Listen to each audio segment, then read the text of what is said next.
Hey, these are the films you were waiting for. If you're going back to radiology, take this with you, please. All right, thanks.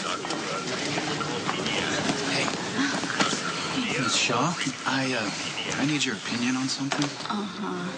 My opinion is Mr. Kukowski needs a hip replacement. Oh, well, if I buy him a new one, will you stop? I shouldn't. Well, see, this matter requires your personal attention and your professional expertise.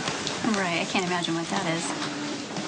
Well, see, I need a full workup, and I think that you're just the woman to give it to me. Really, it's a very serious condition. Here, feel this. You're Feel giving that. me so much trouble. Pain.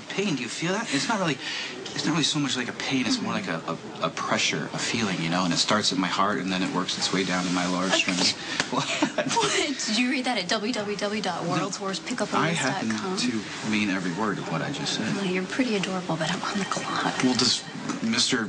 Krakowaka-Foski's, is his life hanging in the balance? No. Well, see, there you go. And as a principal benefactor of this hospital, it's impossible for you to get in trouble to talk to me. This ends now.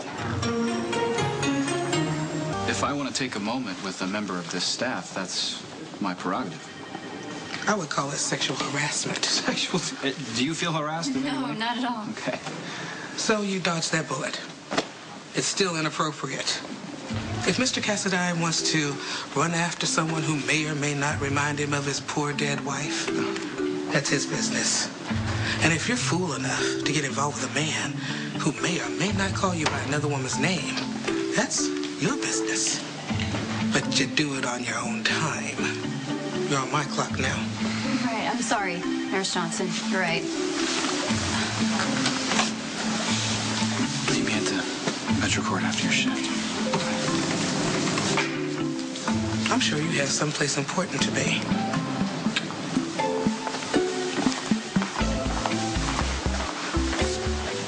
I know it's taking longer than we planned, but things couldn't be going better.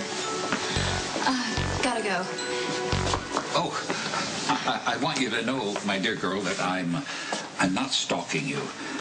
But I must admit that my heart skips a beat every time I see your lovely face. Oh, my, you do so resemble my precious granddaughter.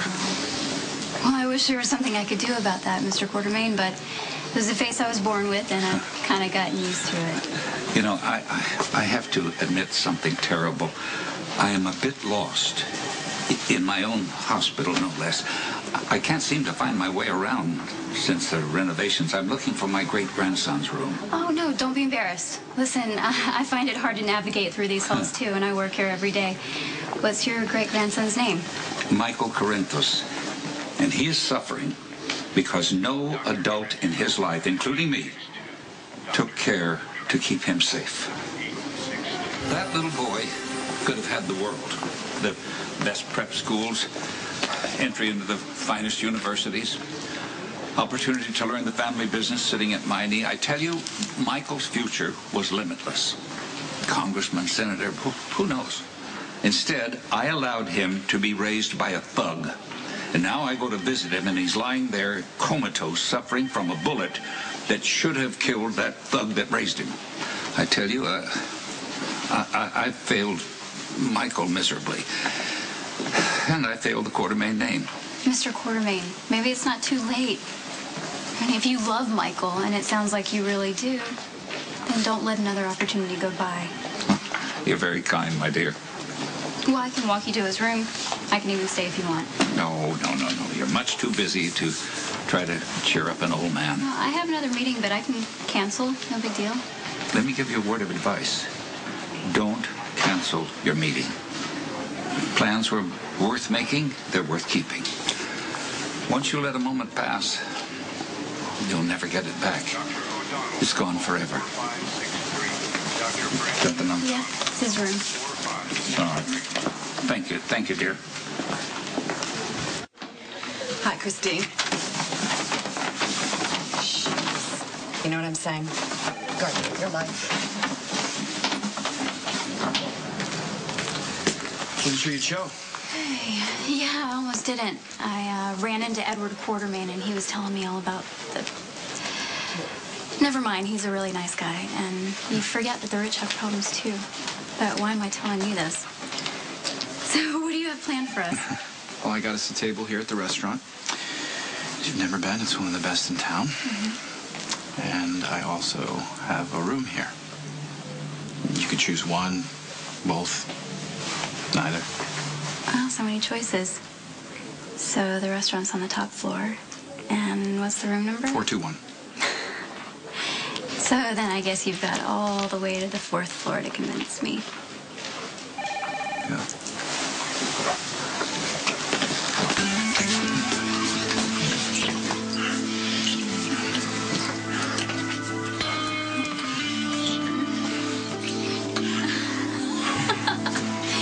You know, when you do it right, the door opens.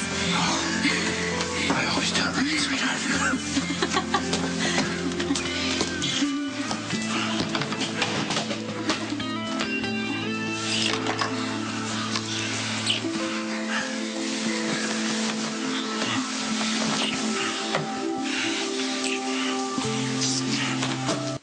Say 423 or 4. Yeah, you two keep yucking it up while I'm downstairs wrestling a woman to the ground for your flat.